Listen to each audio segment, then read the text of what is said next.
Welcome to పొలిటెంట్ media. నా పేరు రమాకాంత్.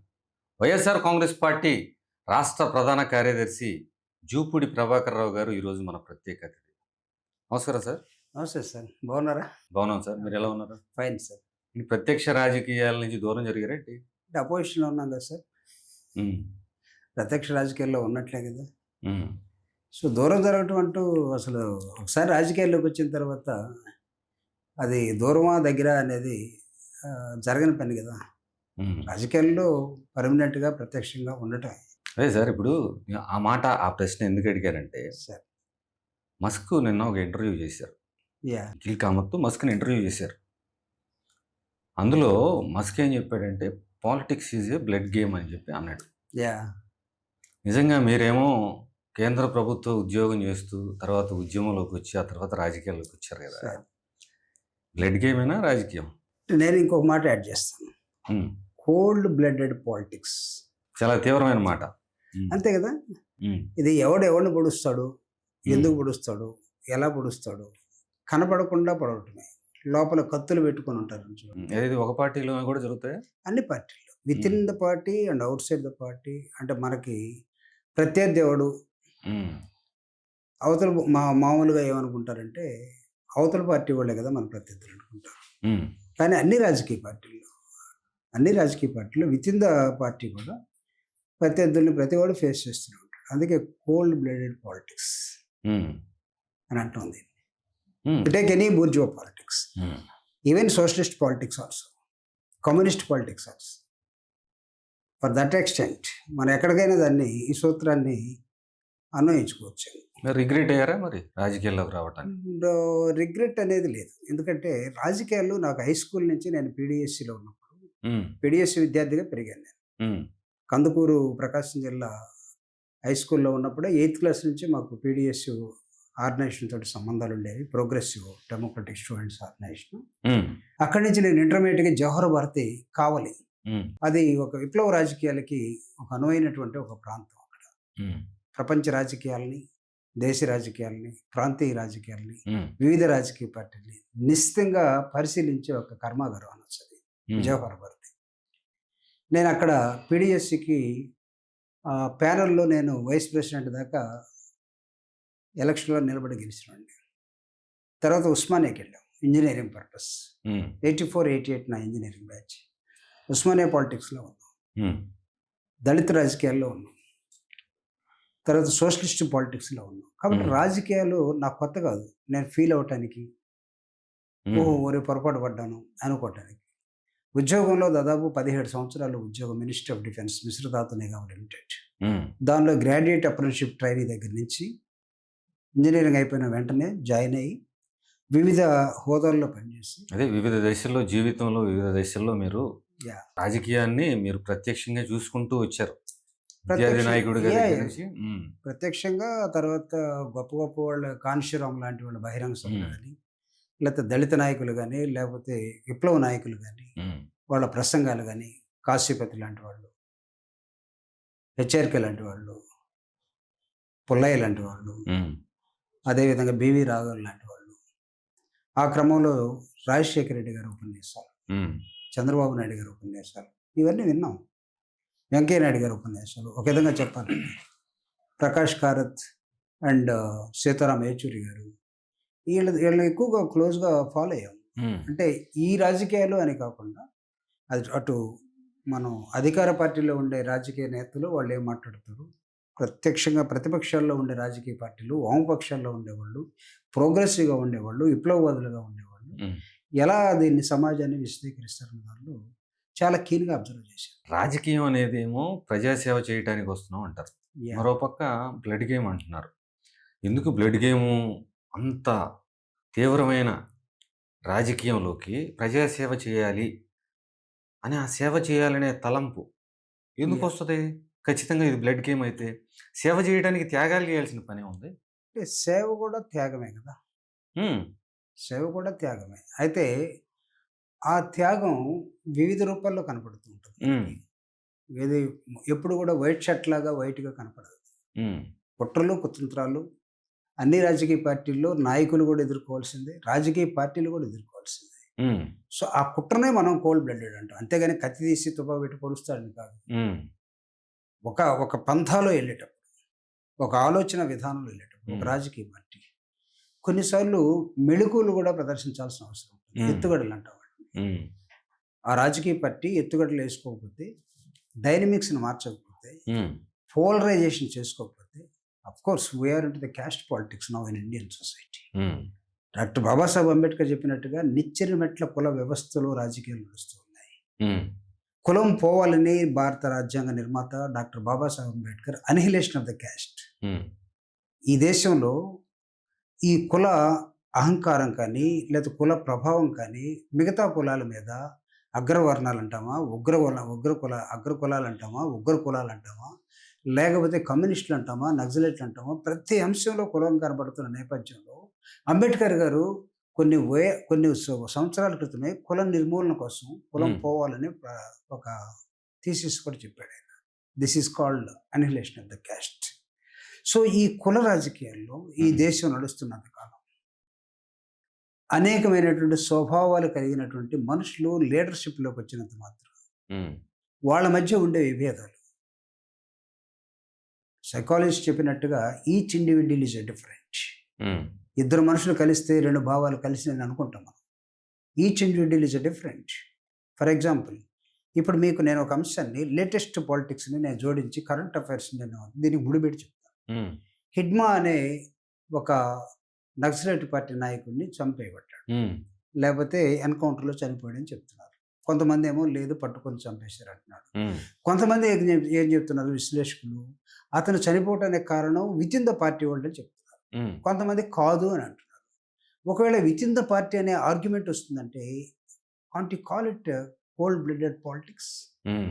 దీన్నేమంటాం మనం? హ్మ్. వాళ్ళని రివిజనిస్టులు అంటామా? లొంగిపోయినోళ్ళు అంటామా? లేకపోతే దాన్ని ఏమంటాం మనం కుట్ర స్వభావం అంటామా? హ్మ్. ఒకవేళ అయితే, కాకపోతే ఇట్ ఈస్ ఫైన్. అంటే అక్కడిదాకా విప్లవ రాజకీయాల్లోనే అక్కడిదాకా ఎళ్తే, హ్మ్. విప్లవ రాజకీయాలు కాకుండా సేవ చేస్తామని చెప్పుకోవడానికి ముసుగు తొడుక్కున్నటువంటి రాజకీయ పార్టీ నాయకుల్ని హ్మ్. ఇంకా ఏ విధంగా విశదీకరించాలి మనం?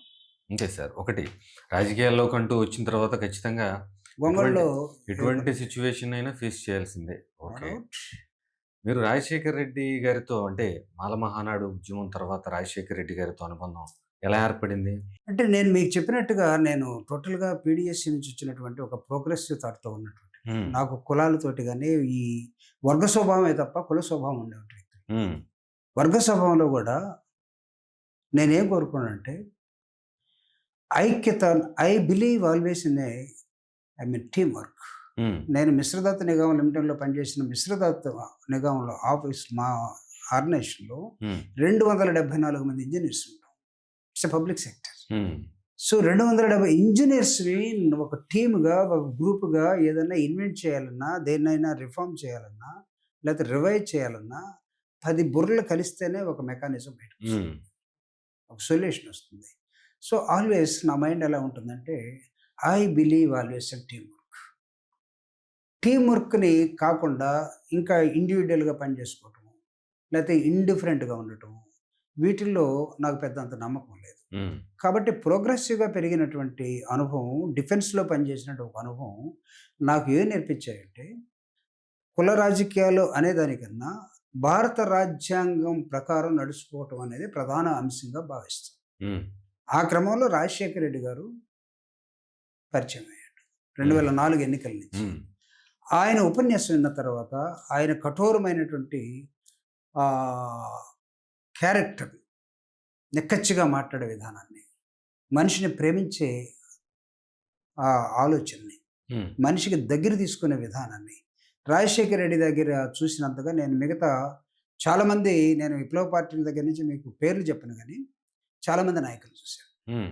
ఆ ప్రేమ, ఆ ఆప్యాయత, ఆ చల్లని చూపు అంటాం చూడు, హ్మ్. అది రాజశేఖర రెడ్డి గారి దగ్గర తప్ప వేరే నాయకుల దగ్గర ఎక్కడ నాకు కనపడలేదు. హ్మ్. కాబట్టి ఆయనతోటి దగ్గరే.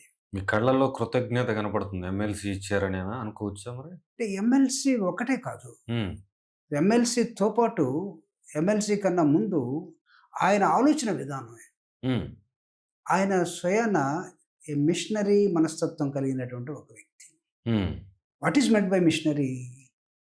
ఐ మీన్ క్యారెక్టర్ అయి ఉంటుంది. ప్రేమను పంచటమే కదా, ఉమ్, ఉమ్, విభేదాలను తగ్గించడం కదా. తన తండ్రిని చంపిన తర్వాత కూడా విభేదాలు వద్దు, కేసులు వద్దు అని చెప్పగలిగే గొప్ప స్వభావం ఉన్నటువంటి వ్యక్తి కదా రాజశేఖర రెడ్డి గారు. ఉమ్, ఖచ్చితంగా కృతజ్ఞత ఉంటుంది. అలాంటి వ్యక్తితోటి కలిసి ప్రయాణం చేసామంటేనే ఉమ్, ఆ ఆ ఆ చల్లని ఆ దయ, ఆయన దయ చాలు మన మీద అనుకునేటువంటి కృతజ్ఞత ఖచ్చితంగా నాలో ఉంటుంది.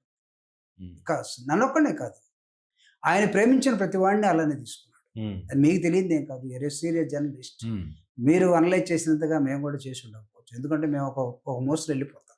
కానీ మీరు 360 డిగ్రీ చూస్తారు కాబట్టి ఆస్క్ ఎనీబడి ఉమ్, రాజశేఖర రెడ్డి గారిని గురించి. ఒకవేళ అంటే నేను శత్రు స్వభావం ఉన్నటువంటి వాళ్ళు, శత్రు వైరుధ్యం ఉన్నటువంటి వాళ్ళు ఏమనుకో చెప్తారేమో కానీ, ఉమ్. రాజశేఖర రెడ్డి గారిని అందరూ కూడా చాలా మంచి వ్యక్తి అనే కదా చెప్పేది.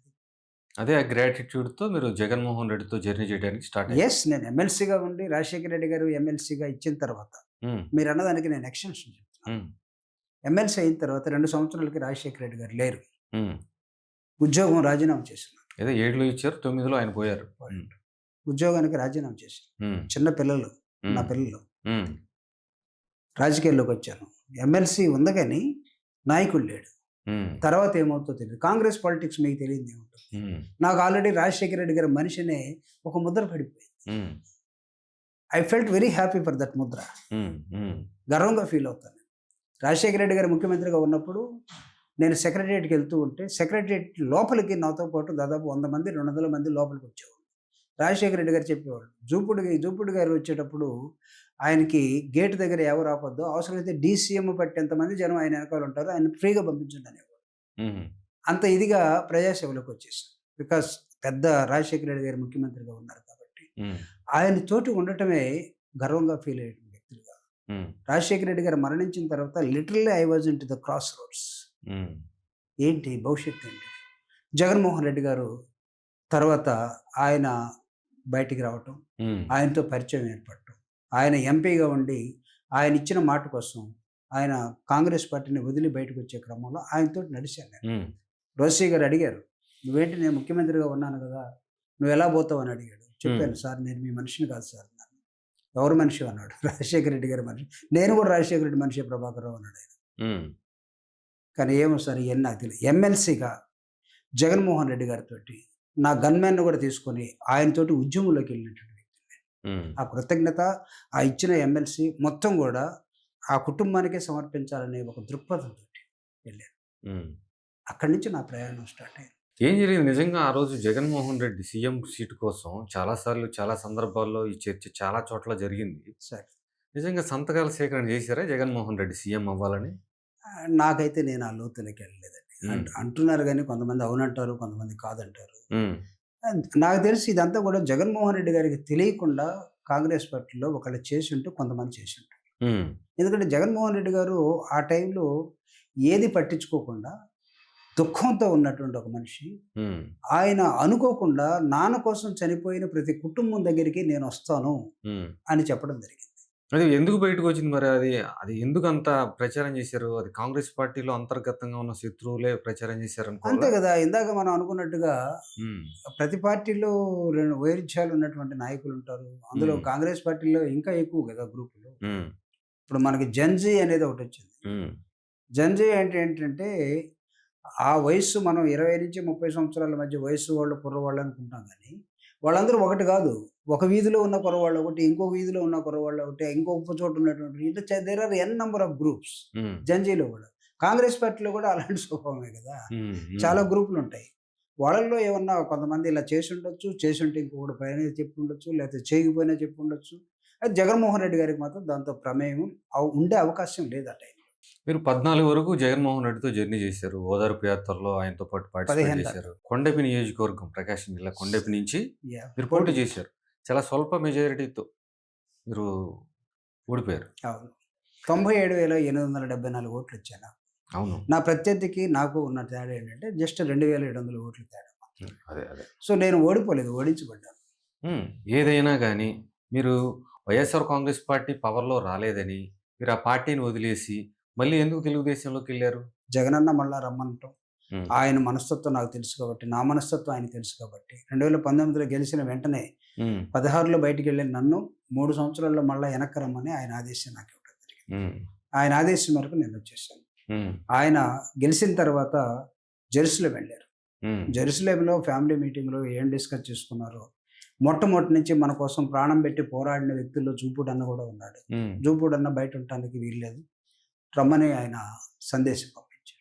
సార్ ఒకటి చెప్పండి జూపుడి గారు, రాజకీయాల్లో ఓడిపోతే పార్టీని వదిలేసి అధికారంలోకి వచ్చిన పార్టీకి వెళ్ళటం అంతే కదా, అధికారంలోకి వచ్చిన పార్టీకి వెళ్ళటం అనేది ఒక అలవాటుగా మారిన నాయకులను చూస్తే మీరు గతంలో ఆ తప్పు చేశారు కాబట్టి అసలు ఏమనిపిస్తుంది, పవర్ ఉంటేనే రాజకీయం చేయాలా లేకపోతే కుదరదా రాజకీయం పవర్ చేయడం? పవర్ లేకపోతే ఇంకా అద్భుతంగా రాజకీయాలు చేయొచ్చు. ఉమ్, ఫర్ ఎగ్జాంపుల్ నేను ఉమ్, ప్రతిపక్షంలో కాంగ్రెస్ పార్టీ ఉన్నప్పుడు నాకు పేరు రాలేదు.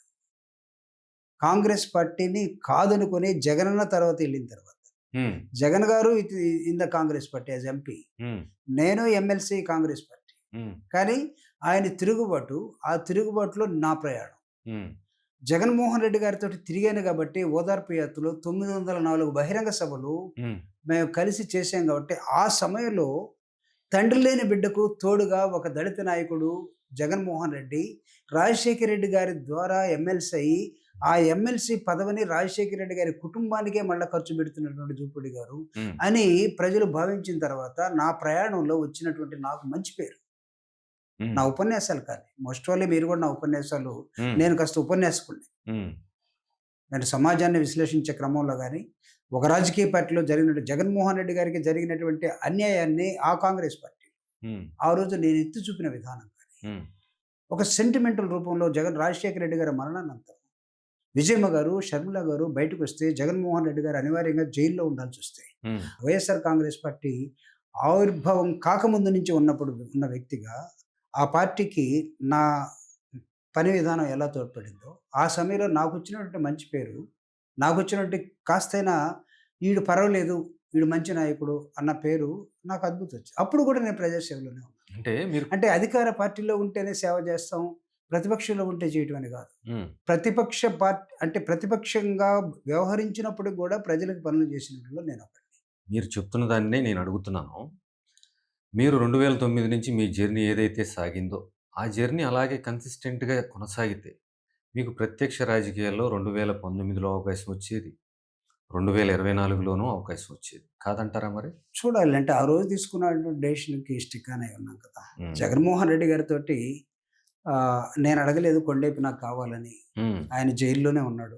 హ్మ్. అదే మీరు అడగకపోయినా అవకాశం కల్పించారు మీరు జైలు కష్టాన్ని చూసి. హ్మ్. యెస్. జైల్‌లో ఉన్నప్పుడే ఆయన ఒక లెటర్ రాసి పంపించాడు. హ్మ్. జూపూడన్న going to be contested from Kondapi అని. హ్మ్. అప్పుడు నేను చేయాల్సొచ్చింది. హ్మ్. చెప్తాను. తర్వాత నన్ను ఓడించబడ్డాను నేను. అదే. దాన్ని అది బయటికి అక్కడికే పెట్టాను. వస్తాను. దాన్ని కొంచెం మనం ఇచ్చేద్దాం. తర్వాత దాని లోపలికి కాదు ఇప్పుడు నేను సార్, వెళ్ళలేదు. ప్రకాశం జిల్లాలో బాలినేని శ్రీనివాసరెడ్డి గారు, అలాగే వైవి సుబ్బారెడ్డి గారు వీళ్ళిద్దరూ చాలా ప్రాధాన్యత కలిగిన నాయకులు. ఇప్పుడు లేరు కదా బాలినేని శ్రీనివాసరెడ్డి గారు. బాలినేని ఇప్పుడు మా పార్టీలో శ్రీనివాసరెడ్డి లేరు. గారు గురించి నేను చెప్తున్నా. ఇప్పుడు మీరు ఆయన గతంలో ఆయన మీద విరుచుకుపడిన సందర్భాలు కూడా కొన్ని చూసాం. అంటే ఏంటవి? ఇప్పుడు ఆయన ఎందుకని? ఇప్పుడు ఆయన మా పార్టీలో లేడు కదా. హ్మ్. కానీ అది ఏం చేశారో చెప్పాలిగా? అందుకే నేను ఎన్ నంబర్ ఆఫ్ టైమ్స్ మాట్లాడున్నాను. హ్మ్. Please excuse me. హ్మ్. ఇప్పుడు ఆయన మా పార్టీలో లేరు. హ్మ్. ఆయన వేరే పార్టీలో ఉన్నారు. అవును. పవర్ లేదని ఎళ్ళిపోయారు ఆయన పార్టీలోంచి. దేనికెళ్ళాడో దానికన్నా పవర్ లేదనే కన్నా నాకు అవమానం జరిగింది అన్నట్టుగా ఆయన చెప్పడం జరిగింది. హ్మ్.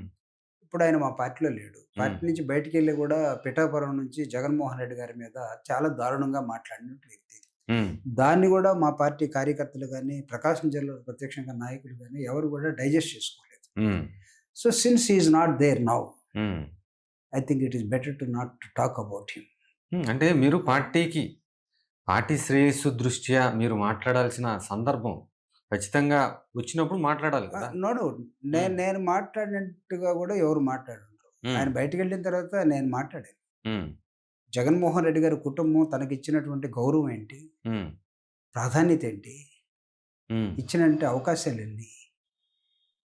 వీటన్నిటిని వదిలేసి అబండం వేసేసి జగన్మోహన్ రెడ్డి గారి మీద ఆయనకే ఛాలెంజ్ చేసే దశలోకి ఎలా వెళ్ళగలిగావని కూడా నేను ప్రశ్నించాను. హ్మ్.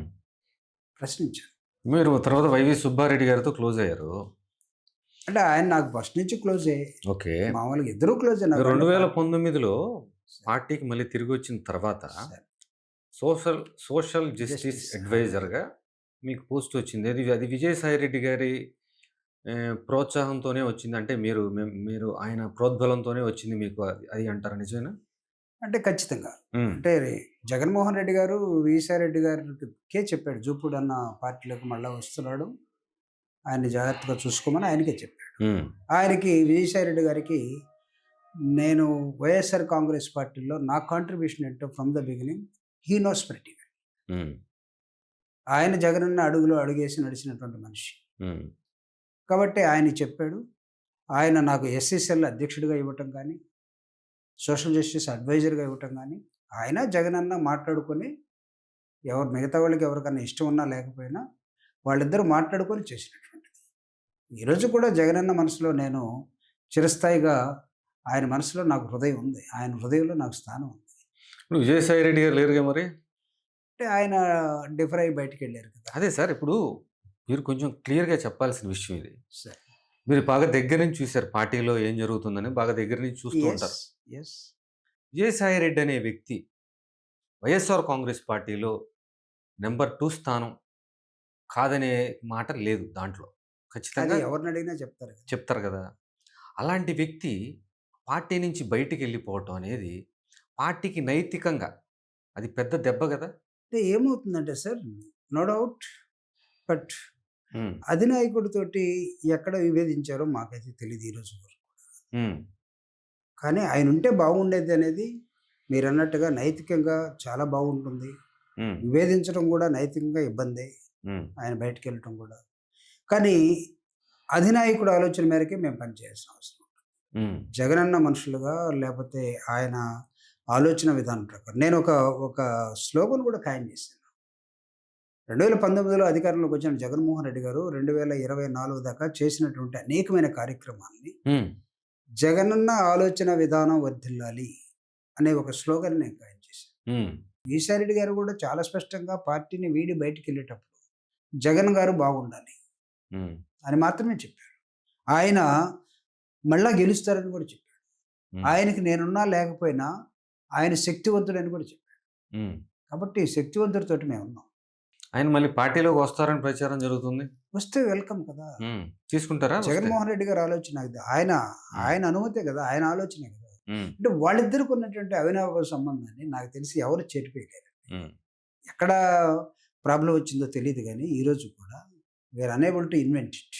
హ్మ్. రాజ్ కేశిరెడ్డి లిక్కర్ స్కామ్‌లో ఇన్వాల్వ్ అయ్యారు. ఏదన్నా జరిగితే లిక్కర్ స్కామ్‌కి సంబంధించి రాజ్ కేశిరెడ్డి చుట్టూయే జరిగింది అనే మాట మొట్టమొదటిసారిగా అసలు లిక్కర్ స్కామ్ అంటూ ఉందా? జరిగిందా? అని తెలియని సామాన్య ప్రజానీకానికి, యాహ్! అలాగే వైఎస్ఆర్ కాంగ్రెస్ పార్టీ కార్యకర్తలకి విజయసాయి రెడ్డి గారు వెళ్ళిన తర్వాత పార్టీ నుంచి బయటికి వెళ్ళిన తర్వాత ఒక క్లూ ఇచ్చారు. రాజ్ కేశిరెడ్డి గురించి, లిక్కర్ స్కామ్ గురించి. మరది మీకు భారీ నష్టం చేకూర్చింది గదా! ఇప్పటికి గూడా అరెస్టులు జరుగుతున్నాయి. దాని గురించి ఏమంటారు? అంటే స్కామ్ జరిగిందా లేదనేది ఇప్పుడు గూడా దాన్ని ఎక్కడ తేల్చలేదు. హ్మ్. ఇన్వెస్టిగేషన్‌లో ఉన్నారు. కానీ సాయిరెడ్డి గారు స్కామ్ అనే అనేసారు. ఇన్వెస్టిగేషన్‌లో ఉన్నారు. హ్మ్. ఇప్పుడు నాకు తెలిసి సిట్ గాని, ప్రభుత్వం గాని హ్మ్. సరైనటువంటి 3,500,00,00,000 స్కామ్ అన్నారు. హ్మ్. 3,500,00,00,000 ఎక్కడ జరిగిందో నిరూపించాలిగా. హ్మ్. కోర్ట్ ఈరోజు చాలా సార్లు అడిగింది ఇప్పటికి. వాళ్ళింకా లెక్కలేస్తూనే ఉన్నారు. హ్మ్. అసలు ప్రభుత్వమే లిక్కర్‌ని తీసుకున్న తర్వాత, ప్రభుత్వమే దాన్ని మార్కెటింగ్ స్టార్ట్ చేసిన తర్వాత, ఈ స్కాములకి నిజంగా వీళ్ళు చెప్తున్నట్టుగా హ్మ్. కక్షపూరిత రాజకీయాలు కాకపోతే, ఈరోజు కూడా ప్రైవేట్‌లో అమ్ముతున్న ప్రభుత్వం దగ్గర లిక్కర్‌ని విపరీతమైనటువంటి స్కామ్ జరుగుతూ ఉంది. అది ప్రైవేట్ లేతే వ్యక్తులకి వెళ్తుంది కాబట్టి దానికి లెక్క పత్రం ఉండదు. హ్మ్. సో, హ్మ్. ఆ విధంగా లెక్కేసి వదిలేస్తారా? హ్మ్. ఇంకా అంటే నిర్ధారణగా స్కామే జరగల. అంటే నిర్ధారణకి ఇంకా నిర్ధారించలేనటువంటి దశలో ఉంది కాబట్టి, హ్మ్. అది స్కామా? హ్మ్. లేతే అవినీతా? హ్మ్. నిజంగా ఎంత? అని ప్రభుత్వమే తేల్చాలి. హ్మ్. తేల్చినప్పుడు చూద్దాం. కానీ ఇప్పుడు మరి నకిలీ లిక్కర్ కేసు కూడా మీ మీ మీ మీకే చుట్టేసారు మరి. అదే గదా! మీకే చుట్టుకుంది. ఆహ్, చుట్టేసారని నేననను. చుట్టేసినా లేకపోతే చుట్టుకున్నా మా మా పార్టీలో ఉన్నటువంటి ఒక నాయకుడు పాపం దానిలో ఇరుక్కున్నాడు. ఉమ్, లేకపోతే ఇరికించబడ్డాడు. ఉమ్, సో ఇదెట్లా అసలు సాధ్యం అవుతుంది? ప్రభుత్వం మీది, లిక్కర్ అమ్ముతుంది మీరు, ఉమ్, ప్రైవేట్ వాళ్ళకి ఇచ్చింది మీరు, ఉమ్, ప్రైవేట్ వాళ్ళతో వాళ్ళు మీ మనుషులు. ఇక్కడ మీరు అభియోగం మోపినట్టు వ్యక్తి మీ మనిషి కాదు కదా! ఉమ్, యువతలో ప్రతిపక్షంలో ఉన్నటువంటి జగన్మోహన్ రెడ్డి గారి క్యాబినెట్‌లో ఒక 2 సంవత్సరాల్లో, 2.5 సంవత్సరాల్లో మంత్రిగా చేసిన వ్యక్తికి ఏ విధంగా సంబంధం ఉంటుంది? ఉమ్, అసలు స్పూరియస్ లిక్కర్‌ని తయారు చేస్తుంది మీ వోళ్ళు. దానికి అనుమతులిచ్చింది మీరు. మీ కనుసన్నల్లో జరుగుతుంది. మీరు టికెట్ ఇచ్చిన వ్యక్తి ఆధ్వర్యంలో జరుగుతా ఉంది. ఉమ్, ఆళ్ళు మీ వ్యక్తులు. ఇతనికెలా దాన్ని ఎలా సంబంధం అనుకుందాం. ఉమ్, వీళ్ళు గతంలో చిన్నప్పటి నుంచి స్నేహితులు అనుకుందాం. ఇక్కడ మేమంతా ఒక చోట పెరిగామనో, లేకపోతే నాకు తెలుసనో వాడు చెప్తున్న నేపథ్యంలో. ఉమ్. అంత మాత్రాన కట్టేస్తారా? ఎదురెదురు లేనంటలేండి. చెప్తున్నాను. ఉమ్, అంత మాత్రాన ఒకటైపోతారా? లేకపోతే ఇదైపోతాయా? అంటే దాని స్కామ్ గుణగుణాలేంటో, దాని క్యారెక్టర్ ఏంటో కూడా ఇంకా స్టడీ చేయాల్సినటువంటి అవసరం ఉంది. ఉమ్. ఖచ్చితంగా. బయటకొచ్చిన తర్వాత తేలుతాయి అంటే కదా! ఎదురుదడి. ఇప్పుడున్న ప్రభుత్వం ప్రధాన లక్ష్యం ఏంటంటే, జగన్మోహన్ రెడ్డి గారి పరిపాలన మొత్తం కూడా ఉమ్, గందరగోళంగా జరిగిన పరిపాలన అని చెప్పటమే వాళ్ళ ఉద్దేశ్యం. ఉమ్, కానీ ప్రజలేం భావిస్తున్నారంటే, జగన్మోహన్ రెడ్డి గారు ప్రభుత్వంలో ఉంటే, గతంలో 50, 70 సంవత్సరాలుగా ఏ రోజు కూడా ప్రభుత్వం నుంచి రూ. 10 తీసుకున్నట్టు కుటుంబాలు, ఉమ్, జగన్మోహన్ రెడ్డి గారు ఉన్నప్పుడు వివిధ రూపాల్లో ప్రతి కుటుంబానికి ఇర్రెస్పెక్టివ్ ఆఫ్ పొలిటికల్ పార్టీ ప్రభుత్వం నుంచి 10,000, 15,000, 20,000, 30,000 ప్రతి కుటుంబం తెలుగుదేశం పార్టీ అభిమానులైనప్పుడు కూడా ఇర్రెస్పెక్టివ్ ఆఫ్ పొలిటికల్ పార్టీస్ అర్హులైతే చాలన్నట్టుగా జగన్మోహన్ రెడ్డి గారి పరిపాలనలో ప్రజలు చూశారు. ఉమ్, వాళ్ళు దాన్ని గుర్తుపెట్టుకున్నారు. వీళ్ళేం చేస్తున్నారంటే, జగన్ ప్రజల హృదయాల్లోకి వెళ్ళిపోయాడు కాబట్టి ఏదో ఒక నెపంతోటి జగన్ పరిపాలన మీద మచ్చేయాలనే ఒక దుర్మార్గమైన ఆలోచన ఈరోజు జరుగుతుంది. ఉమ్. సో దానికి మీరు అన్నట్టుగా ప్రతిఘటన పోరాటం మేము ఉన్నాం. పంచుడు పథకాలు ఏవైతే జనానికి Yeah. పంచే పథకాలు అసలు ఏవైతే దానిలో ఉన్నాయో, ఉండే ఒకవేళ అదే సక్సెస్ అయితే మరి మీరు గెలవాలి కదా. ఓడిపోవటానికి రీజన్స్ మేము ఇంకా స్టడీ చేయాల్సి. ఉమ్, అంటే ఇప్పటికీ చేయలే. ఇంకా అంటే చేసింది సరిపోవట్లా. ఉమ్, ఎందుకంటే ప్రజల్ని, మనుషుల్ని కొలవటం చాలా కష్టతరంతో కూడినటువంటి. ఉమ్, ఎందుకంటే చాలా రాజ్యాలు ఓడిపోవటానికి, పార్టీలు ఓడిపోవటానికి ఉమ్, ఆ పథకాలే పనిచేస్తున్నాయని కూడా అనుకున్న చరిత్ర ఎక్కడ కనపడటం లేదు. ఉమ్, కాబట్టి జగన్మోహన్ రెడ్డి గారు పంచినటువంటి అనుకుందాం, దానిలో అసలు అవినీతి జరిగే అంశమే లేదు. ఉమ్, ఎందుకంటే established a system first of all. Um, ఒక సిస్టాన్ని ఎస్టాబ్లిష్ చేసి, ఆ సిస్టమ్ ద్వారా మధ్యలో ఎక్కడ కూడా ట్యాంపర్ చేయడానికి అవకాశం లేని సిస్టమ్ అది. ఉమ్, ప్రతి మనిషికి డైరెక్ట్‌గా వెళ్తుంది.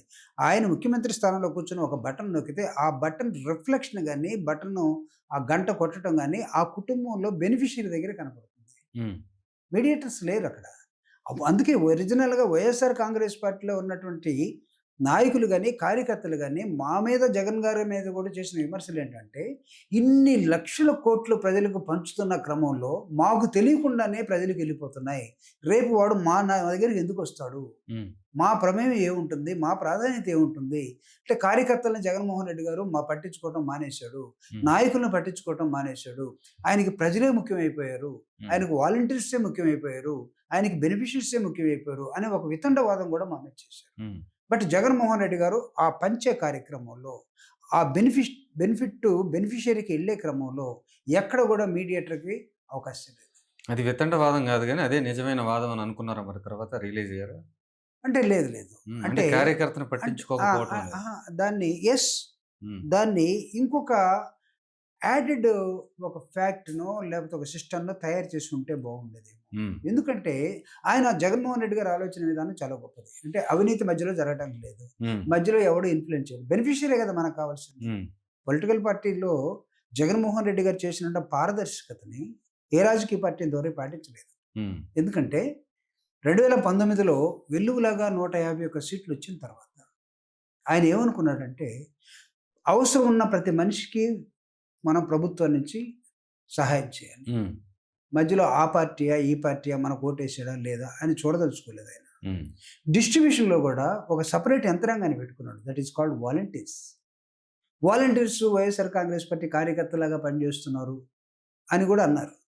కానీ వాళ్ళు నిజంగా కార్యకర్తలాగా పనిచేస్తుంటే రేపు వైఎస్ఆర్ పార్టీ గెలవాలి కదా! ఇందాక వాళ్ళు అక్కడి వరకే చేశారు. మీరు ఇందాక ఒక మాట అన్నారు. అంబేద్కర్ కులాల కులాల ఇచ్చిన ప్రస్తావన మెట్ల లేకుండా yes. రాజకీయం జరగాలి, ఎలక్షన్స్ జరగాలని. కానీ ఇప్పుడు చాలా తీవ్రమైన విషయంగా దీన్ని చూడాలి. ఆంధ్రప్రదేశ్‌లో కేవలం కులాల వారీగానే ఎలక్షన్స్ జరుగుతున్నాయి. కూటమి ప్రభుత్వం 3 పార్టీలు గట్టిగా ఉంటే వైఎస్ఆర్ పార్టీకి అవకాశం ఉంటుందా? నువ్వు వాళ్ళు గట్టిగా ఉన్నా, పెనవేసుకొని ఉన్నా, హ్మ్. నెక్స్ట్ ఎలక్షన్స్ వాళ్ళది కాదు. హ్మ్. Next election going to win YSR Congress party. ఎలా కారణం చెప్తారు? చెప్పనా? హ్మ్. కారణం చెప్పనా? హ్మ్. 2019, 24 మధ్య జగన్మోహన్ రెడ్డి గారు చేసినటువంటి అద్భుతమైనటువంటి, విప్లవాత్మకమైనటువంటి ప్రజా సంక్షేమ కార్యక్రమాలు. హ్మ్. డెవలప్‌మెంట్ తీసుకోండి, వెల్‌ఫేర్ తీసుకోండి. హ్మ్. డెవలప్‌మెంట్ అంటే రోడ్లేస్తేనో, బ్రిడ్జిలు కడితేనే కాదు. హ్మ్. హ్యూమన్ ఇండెక్స్, హ్యూమన్ డెవలప్‌మెంట్ కూడా మనం చూడాలి. హ్మ్. రియల్‌గా. హ్మ్. అది జగన్మోహన్ రెడ్డి గారి పీరియడ్‌లో జరిగింది. ఫ్యామిలీ డెవలప్‌మెంట్ జరిగింది. ఇండివిడ్యువల్ డెవలప్‌మెంట్ జరిగింది. ప్రతి వ్యక్తి గ్రామాల్లో కాలర్ ఇలా ఎగరేసుకొని హ్మ్. బెనిఫిషియరీగా ఉన్న ప్రతి వ్యక్తి ప్రభుత్వాన్ని చాలా అద్భుతంగా భావించాడు. హ్మ్. అలాంటి పని ఇప్పుడున్నటువంటి కూటమి ప్రభుత్వం చేయలేకపోయిందనేది ఈ 19 నెలల పరిపాలన చెప్తున్నది. హ్మ్. Constrain is what? Money flow లేదు ఇక్కడ. హ్మ్. బడ్జెట్ అలొకేషన్స్ లేవు. సెంట్రలైజ్డ్ గవర్నమెంట్ నడుస్తూ ఉంది. హ్మ్. ఒకరు ఇద్దరు ముఖ్యమంత్రి తనయుడు, లేకపోతే మహా ఉంటే వాళ్ళకున్నటువంటి పవన్ కళ్యాణ్ గారు. వీళ్ళు మాత్రమే ఉన్నారు. ఈరోజు తెలుగుదేశం పార్టీ గాని, కూటమిలో ఉన్న ప్రతి ఎమ్మెల్యే కూడా హ్మ్. ఈరోజు బాధపడుతున్నారు. మేము ప్రతిపక్షంలో ఉన్నామా? అధికార కూటమి ప్రభుత్వంలో ఎందుకని? వాళ్ళకేమి లేదు. వాళ్ళ హ్మ్. ప్రమేయం ఏమి లేదు. ఏం సార్ ఎమ్మెల్యేలు విపరీతంగా అవినీతి చేస్తున్నారు, బోలెడంత డబ్బు అవినీతి సంపాదిస్తున్నారనే చేయడానికి మాటలొస్తున్నాయి. హ్మ్. అవినీతి చేయడానికి బడ్జెట్ మనీ కాదు. హ్మ్.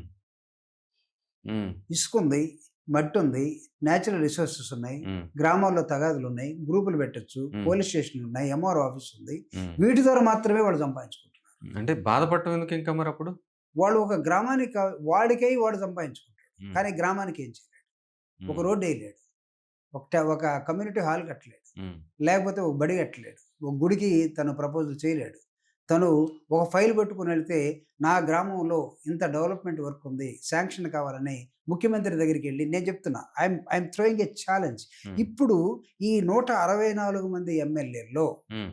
ఒక్క ఎమ్మెల్యేని నా గ్రామానికి 10,00,00,000 వర్క్ ఉంది. ఈ 10,00,00,000 శాంక్షన్ చేయించుకోరమ్మనండి. అవ్వట్ల. సమస్యే లేదు. హ్మ్. సమస్యే లేదు. ఏం సార్ సూపర్ సిక్స్ సక్సెస్ అంటున్నారు. పెన్షన్‌లు ఇస్తున్నారు. తల్లికి వందనం ఇస్తున్నారు.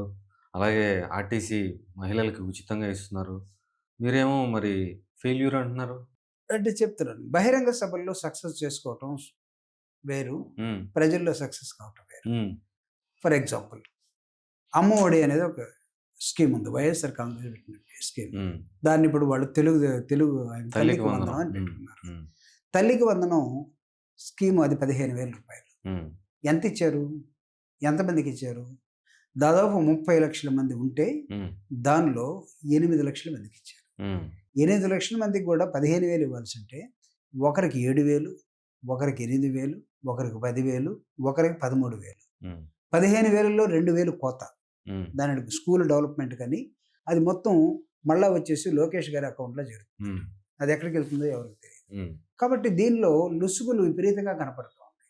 పిల్లలు బడి మానేసి కూలికెళ్తా ఉన్నారు హ్మ్. తల్లిదండ్రులతోటి. హ్మ్. డ్రాప్ ఔట్స్ పెరిగాయి. విద్యా విధానం దెబ్బతిన్నది. అమ్మఒడి ఇప్పుడు ఆ స్కీమ్ పేరు కూడా ఎవరు తల్లికి వందనం అని పిలవటంలా. హ్మ్. అమ్మఒడి అనే పదమే వస్తుంది. హ్మ్. మీరు ఎంఆర్ఓ ఆఫీస్‌కెళ్ళినా, లేకపోతే ఆర్‌డీఓ ఆఫీస్‌కెళ్ళినా, కలెక్టర్ ఆఫీస్‌కెళ్ళినా, మాకింక అమ్మఒడి పడలేదండి హ్మ్. అని మాత్రమే మాట్లాడుతారు. తల్లికి వందనం పడలేదని ఎవరు మాట్లాడటం లేదు. ఎందుకంటే తల్లికి పంగనామాలు పెట్టేశారు. హ్మ్. దాన్ని డిమినిష్ చేశారు. ఆ స్కీమ్‌ని అటర్ ఫ్లాప్ చేశారు. ఫర్ ఎగ్జాంపుల్ రైతులు. జగన్మోహన్ రెడ్డి గారు ఉన్నప్పుడు రైతులకి స్థిరీకరణ నిధిని ఒకటి చేశాడు. నీకు ఆర్‌బీకే సెంటర్స్ పెట్టాడు. మార్క్‌ఫెడ్‌ని నీకు ఒకవేళ ఎక్కడైనా సరే పండినటువంటి పంటకి గిట్టుబాటు ధర రావాలంటే ప్రైవేట్ వాళ్ళు ఆ ధర రాకుండా రైతులు ఇబ్బంది పెడుతూ ఉంటే మార్క్‌ఫెడ్‌ని రంగంలోకి దించేవారు. హ్మ్. గిట్టుబాటు ధర కన్నా ఎక్కువగా వీళ్ళు మార్క్‌ఫెడ్‌లో వచ్చుకునేవాళ్ళు. ఈరోజు ఉందా? హ్మ్. రైతులు వచ్చినట్టు సైక్లోనే గాని, పండిన పంటకు గాని ఈరోజు గిట్టుబాటు ధర లేక రైతులు రోడ్లెక్కుతా ఉన్నారు. హ్మ్. విద్యార్థుల తల్లిదండ్రులు రోడ్డుకెక్కుతా ఉన్నారు. హ్మ్. మొత్తం ప్రైవేటైజేషన్ అయిపోతూ ఉంది. ఉదాహరణకి మెడికల్ కాలేజ్ తీసుకోండి. జగన్మోహన్ రెడ్డి గారు 17 మెడికల్ కాలేజ్‌కి శాంక్షన్ తీసుకొచ్చి అనుబంధంగా డిస్ట్రిక్ట్ మెడికల్ హాస్పిటల్సు, ఈ మండల హాస్పిటల్సు వీటన్నిటిని హెల్త్ అనే దానికి ఒక అద్భుతమైనటువంటి ఫోకస్ తీసుకొని జగన్మోహన్ రెడ్డి గారు ప్రజలకు కావాల్సింది ఆరోగ్యం. ఫ్యామిలీ డాక్టర్ కాన్సెప్ట్‌ని జగన్మోహన్ రెడ్డి గారు తీసుకొస్తే హ్మ్. ఈరోజు మెడికల్ కాలేజ్ దగ్గర నుంచి మొత్తం తీసేసి ప్రైవేట్ వాళ్ళ చేతుల్లోకి పీపీపీ మోడల్లోకి ఇచ్చేస్తున్నారు. 66 సంవత్సరాలు. 2 సంవత్సరాలు ఆ ఎంప్లాయీస్‌కి ఫీజు కూడా గవర్నమెంట్ ఇవ్వాలట. ప్రైవేట్ వ్యక్తి మాత్రం దాని మీద ఊరేగుతాడట. ఇంత దారుణమైనటువంటి ప్రైవేటైజేషన్ జరుగుతున్న నేపథ్యంలో వీళ్ళు ఫెయిల్ అవ్వక ఎక్కడ వీళ్ళకి ప్రజల ఆదరణ ఉంది? బహిరంగ సభలు పెట్టి మేము ఇచ్చాము అని చెప్పుకోవటం, సక్సెస్ అయిందని వాళ్ళే డిక్లేర్ చేసుకోవడం. సక్సెస్ అయిందని ఎవరు చెప్పాలి? గ్రాస్ రూట్‌లో బెనిఫిషియరీ చెప్పాలి. సార్ మీ పార్టీలో నలుగురు కూర్చొని మాట్లాడుకొని కరెక్ట్‌గా ప్రజలకి ఏం కావాలి? ఏం చేస్తే బావుంటుంది? ఒకవేళ ప్రతిపక్షంలో ఉన్నప్పుడు. ఇప్పుడు మీరు ప్రతిపక్షంలో ఉన్నారు కాబట్టి అడుగుతున్నా. ఇలాంటి వాతావరణం ఉంటుందా? మీ నాయకుడు ఆ నలుగురి మాట చెవికెక్కించుకునే అవకాశం ఉంటుందా? ఒకవేళ ఎక్కించుకుంటే మీరు అసెంబ్లీకి ఎందుకు వెళ్ళట్లేదు సార్? సార్ అసెంబ్లీకి వెళ్ళకపోవడం అనేది స్ట్రాటజీ. ఎమ్మెల్యేలైనా వెళ్ళనివ్వాల్సిందిగా. No, no, no. సీ నాయకుడు పోకపోవటం, ఎమ్మెల్యేలు వెళ్ళటం, చంద్రబాబు నాయుడు గారి బాటలోనే నడవాలి వైఎస్ఆర్ కాంగ్రెస్ పార్టీ అనుకుంటే కాదు. జగన్మోహన్ రెడ్డి గారి strategy is totally different when you compare with the Chandrababu Naidu గారి. విమర్శలు వస్తున్నాయి కదా. రావచ్చు, విమర్శలు మామూలుగా రావచ్చు. ఉంటాయి, విమర్శలు కూడా సమాధానం ఉంది.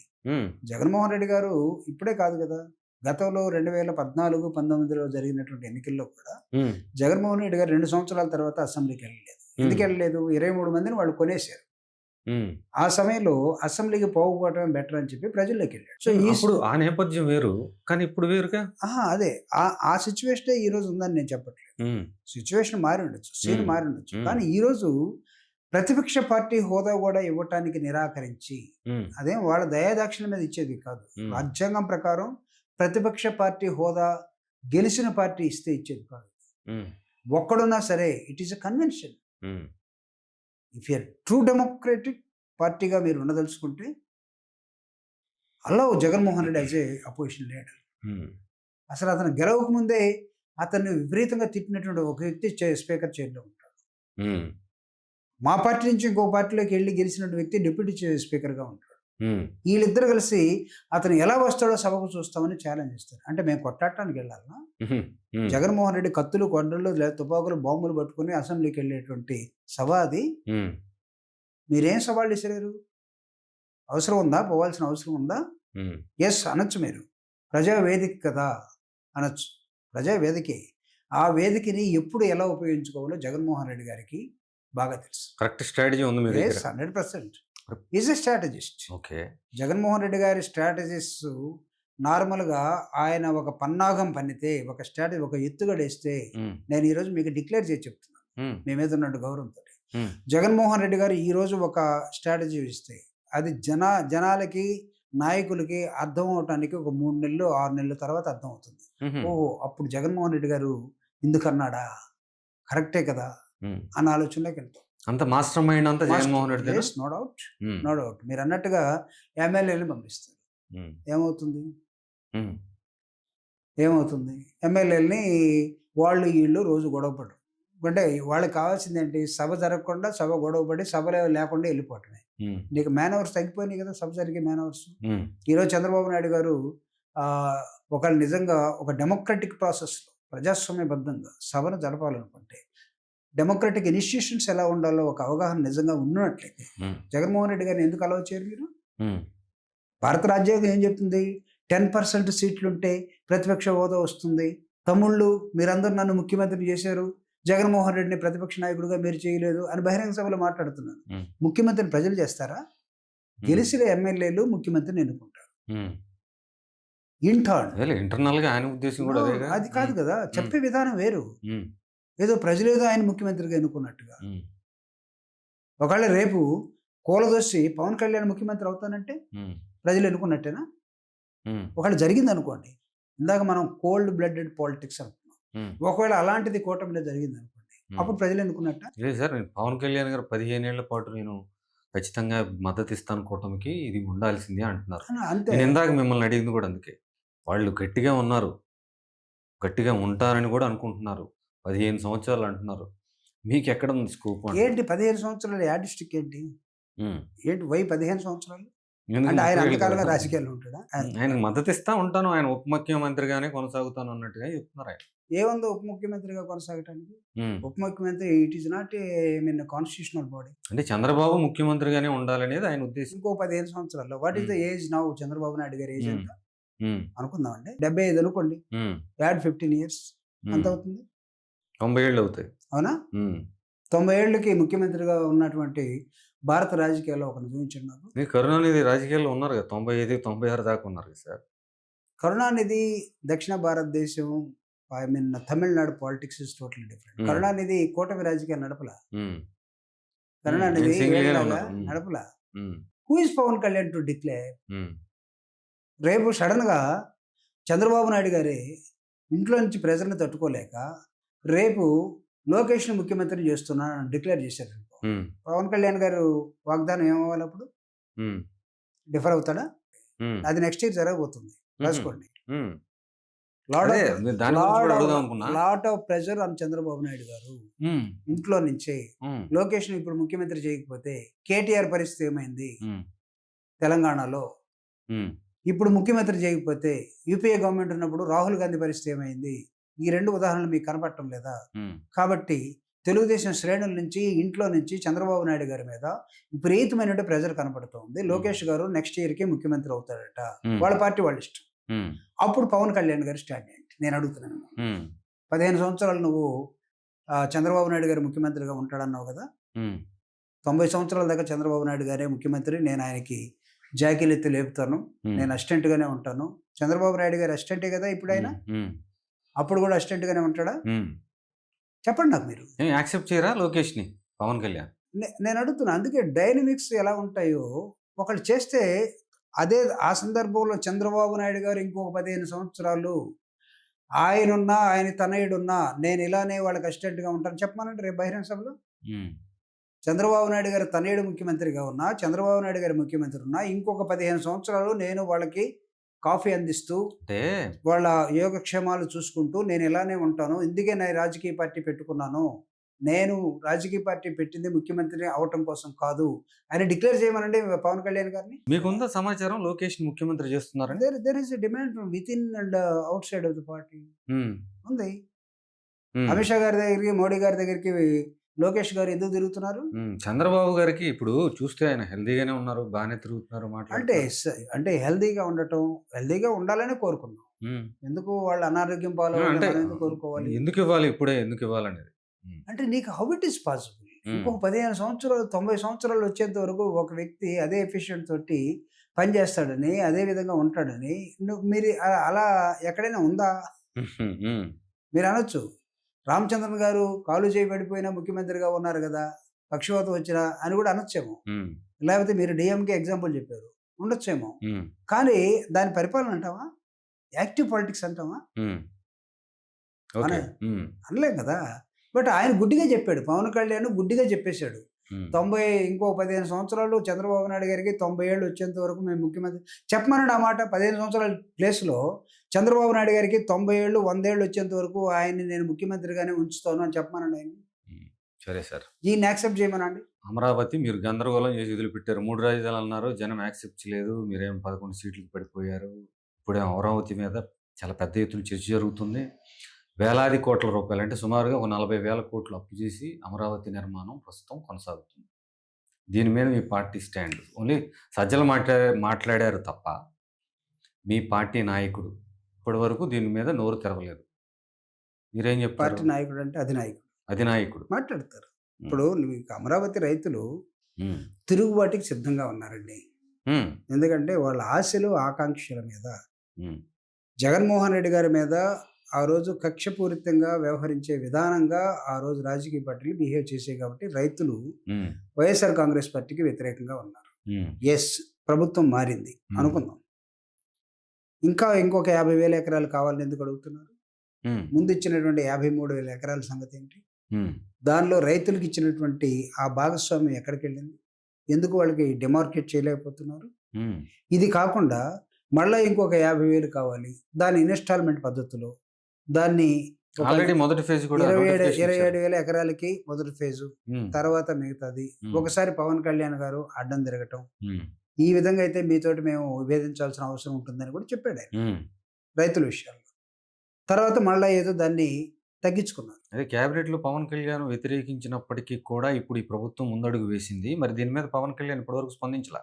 అంటే పవన్ కళ్యాణ్ గారు నాకు తెలిసి రైతుల పట్ల, రాజధాని పట్ల ఆయన వైఖరిని కూడా స్పష్టంగా ప్రకటించాల్సిన ముసుగులో గుద్దులాటలో ఉన్నాడు పవన్ కళ్యాణ్ గారు. పాపం అయోమయ స్థితిలో ఉన్నాడు ఆయన. హ్మ్. Is in disguise.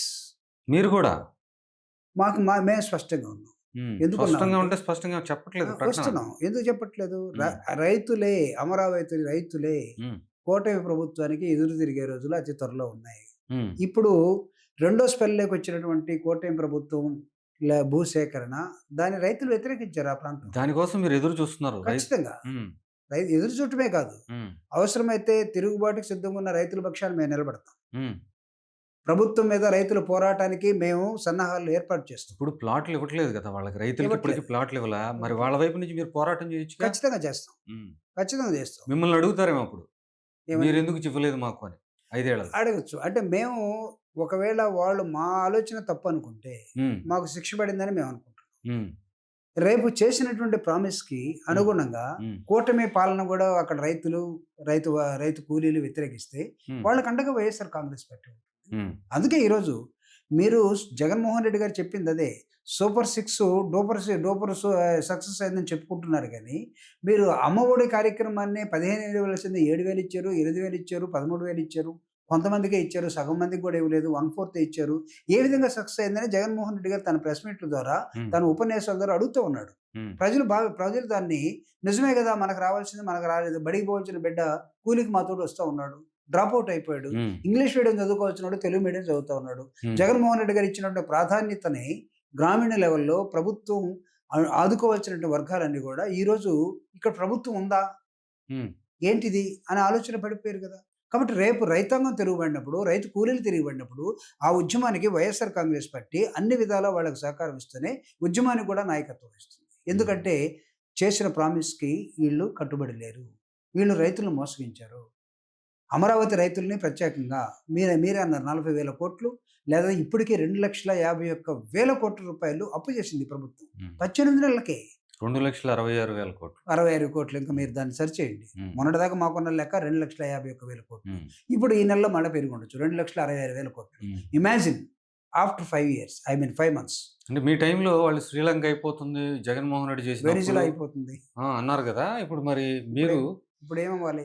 కాదు దీని మీద మీరు ఎందుకు ఉద్యమం లాంటిదో లేకపోతే ఆందోళన లాంటివో ఏం చేయట్లేదు? రాష్ట్ర ప్రభుత్వం చేస్తున్న అప్పులపై వైఎస్ఆర్ కాంగ్రెస్ పార్టీ నుంచి సరైన ప్రతిఘటన లేదు. ఎందుకు? ఎందుకు లేదు. వన్ ఆఫ్టర్ వన్ ప్రభుత్వ కళాశాలల్ని, మెడికల్ కాలేజెస్‌ని అతను ప్రైవేటైజేషన్ చేస్తా ఉంటే, హ్మ్. పెద్ద ఎత్తున జరిగినటువంటి ప్రజా ఉద్యమం, కోటి సంతకాల సేకరణ, రేపు మళ్ళా 17వ తేదీ నాడు హ్మ్. జగన్మోహన్ రెడ్డి గారు గవర్నర్‌తో తీసుకున్నటువంటి అపాయింట్‌మెంటు, గవర్నర్‌కి ఆ కోటి సంతకాలు సమర్పించే విధానం హ్మ్. మొత్తం ప్రజా ఉద్యమే కదా! హ్మ్. తర్వాత ఇంకొక స్పెల్‌లో రైతాంగ ఉద్యమానికొస్తాం. అప్పుల మీద ఈ రాష్ట్ర వైఖరేంటి తెలుస్తాం. హ్మ్. చూస్తాం. వాళ్ళు మిత్రులుగా ఉన్నంత కాలం ఎవరు? ముగ్గురు కలిపి కూటమి. హ్మ్. మిత్రులుగా ఇంకెంత కాలం ఉంటారో మేము చూస్తాం. హ్మ్. మిత్రులుగా ముసుగులో ఉండి మీది మిత్ర వైరుధ్యమా? శత్రు వైరుధ్యమా?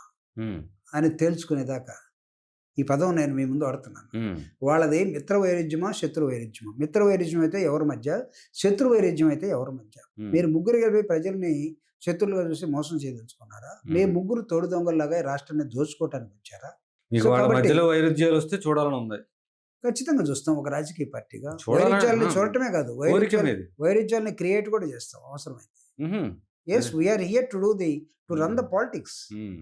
బ్లడ్ గే ఎంతకాలం వాళ్ళు కలిసి ఉంటారో కూడా చూస్తాం. బ్లడ్ గేమ్ గదా! హ్మ్. Cold blooded. హ్మ్. వాళ్ళు ఎంతకాలం కలిసి ఉంటారో కూడా చూస్తాం. ఎందుకు హ్మ్. చూస్తామంటే ప్రశ్నిస్తానని వచ్చినటువంటి పవన్ కళ్యాణ్ హ్మ్. ప్రశ్నించడం మానేసాడని ప్రజలు మాట్లాడుకుంటున్నారు. హ్మ్. రైతుల పక్షాన, రాజధాని పక్షాన నిలబడతానని తన బాక్సు సద్దన్నం తెచ్చుకొని రైతుల దగ్గర తిన్న పవన్ కళ్యాణ్ ఈరోజు ఏమైపోయాడని ప్రజలు మాట్లాడుకుంటున్నారు. అది కూడా చూస్తాం మేము. హ్మ్. చంద్రబాబు నాయుడు గారిని ఎంతకాలం మోస్తాడో కూడా చూస్తాం. హ్మ్. చంద్రబాబు నాయుడు గారు నిజంగా పవన్ కళ్యాణ్ అనే ఒక రాజకీయ పార్టీని తొక్కేస్తున్నాడా? లేతే ఆ రాజకీయ పార్టీ కూడా వెసులుబాటు వస్తుందా? హ్మ్. వాళ్ళు వీళ్ళు కలిసి ఉండే అవకాశాలు ఫ్యూచర్‌లో కనపడతాయా? చూస్తాం మేము. హ్మ్. ఖచ్చితంగా. సరే సార్. జగన్మోహన్ రెడ్డి ఏంటి మళ్ళీ పాదయాత్ర అంటున్నారు చేస్తారా? జగన్మోహన్ రెడ్డి గారి పాదయాత్ర ఖచ్చితంగా ఉంటుంది. 2027 అంతకుముందు చేశారుగా పాదయాత్ర? యెస్. మళ్ళా ప్రజల్లోకెళ్ళాలి. 10 సంవత్సరాలకి ఏం అప్‌డేట్స్ వచ్చాయి? అంటే నో జనాన్ని ఏం కోరుకుంటున్నారు? ఇప్పుడున్నటువంటి కూటమి ప్రభుత్వం, వైఎస్ఆర్ కాంగ్రెస్ పార్టీ ప్రభుత్వం మీద ఎలాంటి అభండాలేసిందో ఉమ్, ఎలాంటి అవాస్తవాలని ప్రజలకు ఎక్కించిందో, ఉమ్, వాళ్ళు చెప్పినవన్నీ నెరవేరుతున్నాయా లేదా, ఎవరు వాస్తవం చెప్పారు, ఎవరు సత్య హరిశ్చంద్రులు ఉమ్, తేల్చాల్సిన అవసరం. ఉమ్, దాని మీద వాళ్ళ ప్రజల్లోకి వెళ్ళటం. ఉమ్, రాజకీయ నాయకులంటే ప్రజలే కదా. ఉమ్, జగన్మోహన్ రెడ్డి గారు ప్రజల మనిషి. ఉమ్, ఈరోజు అవునన్నా కాదన్నా దక్షిణ భారతదేశంలో ఉమ్, చరిష్మా ఉన్నటువంటి నాయకుడు, జగన్ కదిలితే ప్రజలు కదిలే నాయకుడు కదిలితే ప్రజలు కదిలే ఒక విధానం అంటూ ఉంటే జగన్ కదిలితేనే ప్రజలు కదులుతారు. ఉమ్, ఆ చరిష్మా ఉన్న నాయకుడు నిరంతరం ఆయన ప్రజల మనిషి. ఉమ్, ఓదార్పేతర 2009 నుంచి 2014 దాకా ప్రజల మధ్యలో ఉన్నాడు, దాదాపు ఒక 5 సంవత్సరాలు. ఉమ్, 2014లో ఓడిపోయినప్పటికీ 2017 నుంచి 15 పాదయాత్ర చేశారు. పాదయాత్ర చేశాడు. ఉమ్, 19 దాకా అదొక 3 సంవత్సరాలు. ఉమ్, 5, 3 దాదాపు 8 సంవత్సరాలు ప్రజల మధ్యలో ఉన్నాడు. ఉమ్, 2019 నుంచి 24 ప్రభుత్వంలో ఉన్నారు. ఉమ్, జగన్ ఒరిజినల్గా ప్రజల మనిషి. ప్రజలు ఏం భావిస్తుంటే ఒక కారణం కూడా మా మీద ఉన్నది. ఉమ్, ప్రజల మనిషిగా మా మనిషిగా ఉన్న జగన్మోహన్ రెడ్డి గారు గెలిచిన తర్వాత మా దగ్గరికి అంత ఎక్కువగా రాలేకపోయాడు. ఉమ్, ఆయన ప్రభుత్వంలోనే కూర్చొని పరిపాలించే పరిపాలన కొత్త నేర్చుకోవాల్సిన అవసరం ఉంది. 2 సంవత్సరాలు కరోనా, దానిలో ప్రజల దగ్గరికి ఎవరు పోలేరు, దాక్కున్నారు. కానీ జగన్మోహన్ రెడ్డి గారు ధైర్యం ఉండి ప్రజల కోసం పనిచేశాడు. ఉమ్, ఆ క్రమంలో ప్రజలు మా మనిషి కనపడకుండా మాకు దూరంగా ఉండిపోయాడనే ఒక ఆలోచన తిరిగి మళ్ళీ ప్రజల్లోకి. ఉమ్, ప్రజల మనిషిగా జగన్ ప్రజలు కోరుకుంటున్నారు. మీరు అన్నట్టు అప్పుడు చేశారు కదా పాదయాత్ర, ఇప్పుడు ఎందుకని అంటే ప్రజలు జగన్మోహన్ రెడ్డి గారిని నిరంతరం వాళ్ళలో ఉండాలనే ఒక ఆలోచనతోటి ఉమ్, వాళ్ళు అలాంటి ఆలోచన స్వభావాన్ని వాళ్ళు వ్యక్తపరుస్తూ ఉన్నారు. ఉమ్, ప్రభుత్వం, కూటమి ప్రభుత్వం టోటల్గా అట్టర్ ఫెయిల్యూర్. ఉమ్, ఇచ్చిన వాగ్దానం ప్రతిదీ బోటకపు వాగ్దానం. ఉమ్, వాళ్ళు ప్రజలకు చేసినటువంటి అనేకమైనటువంటి అంశాల్లో ప్రతిదీ ఫెయిల్ అవుతూ వస్తున్నారు. ఉమ్, జగన్మోహన్ రెడ్డి గారి మీద బట్టగాల్సి వేయటం అంటాం చూడండి, ఆ విధంగా చేశారు. జగన్మోహన్ రెడ్డి గారిని అత్యంత దుర్మార్గుల్లాగా చూపించడం జరిగింది. ఉమ్, ఒకవేళ మీరు జగన్మోహన్ రెడ్డి గారి లిక్కర్ స్కామ్ జరిగిందని మీరు చెప్పారు కదా, ఆ స్కామ్ ఇంతవరకు దాదాపు సంవత్సర కాలంగా ఎందుకు తేల్చలేకపోతాం? ఉమ్, ఇవన్నీ కూడా ప్రజల్లోకి తీసుకెళ్తారు. ఎందుకు వైఎస్ఆర్ కాంగ్రెస్ పార్టీ నాయకులు బాగా ఎవడన్నా పనికొస్తాడు తిరుగుతున్నాడు అనుకుంటే వాడి మీద ఎందుకు కేసులు పెడుతూ ఉన్నారు? ఉమ్, మాట్లాడే వాళ్ళని ఎందుకు మీరు పోలీస్ స్టేషన్లో కేసులు పెడతారు? ఇవన్నీ కూడా ప్రజల దగ్గరికి తీసుకెళ్తాం. అందుకు ఒక రాజకీయ పార్టీగా, రాజకీయ పార్టీ వ్యవస్థాపకుడుగా ప్రజల మధ్య పుట్టి పెరిగినటువంటి జగన్మోహన్ రెడ్డి గారు మళ్ళా ప్రజల్లోకి వెళ్ళటం కోసం సుదీర్ఘమైనటువంటి పాదయాత్రని ఎంచుకున్నాడు. ఉమ్, అది 27 నుంచి ఎప్పటి నుంచి ప్రారంభం అవుతుంది అనేది కూడా టైం టేబుల్ ఇస్తాం. ఉమ్, తన ప్రెస్ మీట్ల ద్వారా కూడా తన అనౌన్స్ కూడా చేయడం జరిగింది. ఉమ్, కాబట్టి ఆ పాదయాత్ర తర్వాత కూటమి టోటల్గా డౌన్ అవుతుంది, ఉమ్, ఫెయిల్ అవుతుంది, పడిపోతుంది. ప్రజలు కూటమిని నమ్మే దశలో లేనటువంటి ఒక సందిగ్ధ వ్యవస్థ క్రియేట్ కాబోతుంది. ఆ వ్యాక్యూమ్లో కూటమి అనేది సక్ చేయబడుతుంది, కిందకి వెళ్ళిపోతుంది. ఎక్కడికి వెళ్ళిపోతుందో మేము చెప్పలేము. ఓకే, ఆశించడంలో తప్పు లేదు ప్రతిపక్ష పార్టీగా. ఆశాభావం కాదు. నేను సమాజాన్ని చదివి మాత్రమే నేను మీకు చెప్తున్నాను. ఉమ్, నేను నిరంతరం ప్రజల్లో ఉంటాను. ఉమ్, నేనేదో పార్టీ ఆఫీస్, సెంట్రల్ ఆఫీస్లో కూర్చోను, ఉమ్, లేదా నాయకుల దగ్గర కూర్చోను మాట్లాడే వ్యక్తిని కాదు నేను. ఉమ్, నిరంతరం అట్టడుగు వర్గాలు, లేకపోతే న్యూట్రల్స్, మేధావులు ఏమనుకుంటున్నారు, ఏం భావిస్తున్నారు, ఏం కోరుకుంటున్నారు, ఒక రాజకీయ పార్టీ ఎలా ప్రామిస్ చేసింది, ఎలా పనిచేస్తుంది, ఎలా డిమినిష్ అవుతా ఉందో ఇవన్నీ కూడా స్టడీ చేస్తున్నాం. ఉమ్, అనుకోవచ్చు, వాళ్ళ స్టడీ వాళ్ళకు ఉండొచ్చు, ఉమ్, నో డౌట్. విశదీకరించే క్రమంలో అనేకమైన విశ్లేషణ రావచ్చు. బట్ కాస్త కూస్తో ప్రజల నుంచి వచ్చినటువంటి ఒక దళితుడిగా, లేకపోతే అట్టడుగు వర్గాల నుంచి ఒక వ్యక్తిగా, అంబేద్కర్ వాదిగా ఉమ్, ఈ ఈ ఈ పార్టీల్లో ఏ పార్టీ ఎలా ఉంది, ఏ నాయకుడు ఎలా ఉందో కాస్త మనం అనలైజ్ చేయగలం. అంటే ఏంటి, ప్రభుత్వ వ్యతిరేకత బాగా ఉందంటున్నారా ఏంటి? విపరీతంగా తయారైంది. ఉమ్, ఇది ఒకవేళ కాదు, లేదు అని అనుకుంటే అది వాళ్ళ satisfaction. Um, but average um, the satisfactory levels of the people um, ఈరోజు చాలా దారుణంగా వాళ్ళు చెప్పింది ఇక్కడైతే, వాళ్ళు చూపిస్తుంది ఇక్కడ, ప్రజలు ఇక్కడ దాకా వెళ్ళిపోయారు. ఉమ్, వీళ్ళు కాదు, వీళ్ళు పనికిరారు, వీళ్ళు అబద్ధాల కోరులు, వీళ్ళు అసలు పవన్ కళ్యాణ్ గారే ఒప్పుకున్నారు, నాకు పరిపాలన చేత కావట్లేదు కాబట్టి నేను చంద్రబాబు నాయుడు గారిని సపోర్ట్ చేస్తున్నాను. పరిపాలన చేత కాని వాడు ఎందుకు వచ్చాడు రాజకీయాల్లోకి అని ఈరోజు ప్రజలు చర్చిస్తూ ఉన్నారు. ఉమ్, ప్రశ్నిస్తానన్నవాడు ఎందుకు ప్రశ్నించలేదు, అది ఒక ఎత్తు అయితే, ఇప్పుడు కొత్తగా నాకు పరిపాలన చేత కావటం లేదు ఉమ్, అనేది ఆయన డిక్లేర్ చేశాడు. ఉమ్, చేతగాని వాడిని ఇంకెందుకు మూయాలి మనం అనేది పడిపోతూ ఉంది. ఉమ్. సో కాబట్టి దీన్ని మనం అర్థం చేసుకోవాల్సిన అవసరం. ఇప్పుడు వచ్చే ఎన్నికల లోపు డీలిమిటేషన్ ఉంటుందా? 100% జరుగుతుంది. ఉమ్. జరుగుతుంది. ఇంకొక 50 సీట్లు ఆంధ్రప్రదేశ్ పెరుగుతాయి. మీకు వచ్చే ఎన్నికల అవకాశం ఏదైనా వస్తుందని ఆశాభావంతో ఉన్నారా? ఖచ్చితంగా నేను నిలబడతాను. జగన్మోహన్ రెడ్డి గారికి ఆల్రెడీ చెప్పడం జరిగింది. ఉమ్. నేను కంటెస్ట్ చేస్తాను. అయితే ఎక్కడి నుంచి ఏంటనేది ఆయన ఆదేశాల మేరకే ఉంటుంది. అవకాశం ఇస్తానని ప్రామిస్ వచ్చిందా మరి ఆయన దగ్గర నుంచి? Yes, ఖచ్చితంగా. 50 ఇస్తానన్నారా? సీట్లు 50 సీట్లు పెరుగుతాయి. ఉమ్, ఇప్పుడు ఉన్న వాళ్ళు అక్కడ ఉన్నా సరే పెరిగినటువంటి ఓటర్లు అయినా, లేకపోతే ఆయన ఎక్కడి నుంచి పనికొస్తాడు అనుకుంటే అక్కడి నుంచి నేను ఖచ్చితంగా కంటెస్ట్ చేస్తాను. పెరగకపోతే 100% పెరుగుతాయి. పెరగకపోయినా సరే నేను కంటెస్ట్ చేస్తాను. ఉమ్, ఖచ్చితంగా అవకాశం ఇస్తారు. చేస్తారు. All the very best. Thank you very much thank sir. You sir. Thank you so much.